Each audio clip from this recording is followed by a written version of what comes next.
This is Basic Musicianship Lesson 9, and today we're going to talk about rests. And we're talking about rhythm still, and last time we talked about how note values move along with quarter notes and half notes and whole notes. Today, let's talk about how we show silence to our musicians who are playing our film score. So here we have a whole rest, please. A whole rest. Yeah. Now, as you can see, the whole rest is a little rectangle that is hanging off of line 4 underneath. Yeah. And the silence is a duration of 4 counts since we're still in 4/4 time. So we're in 4/4 time.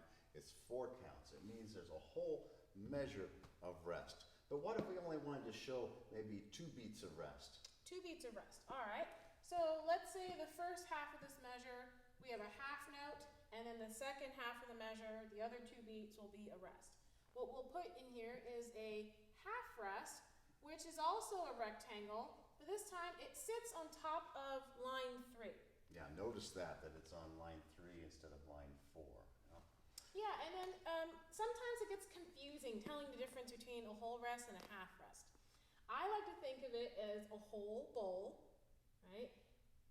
The bowl shape underneath, stuff can go in on top, and then half hat. It looks kind of like the beginning of a top hat right there. So it sits on top of the line like a hat sits on top of your head. Okay, all right.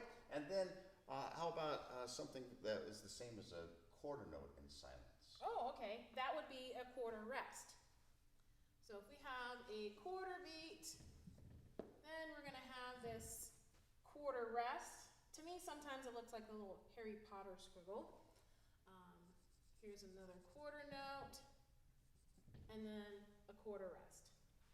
Now, as we're counting in silence for 4 counts there. We're playing for 2 beats here, and then silent for the next 2 beats. We play for 1 count, we rest for 1 count, play for 1 count, rest for 1 count. And that is lesson 9.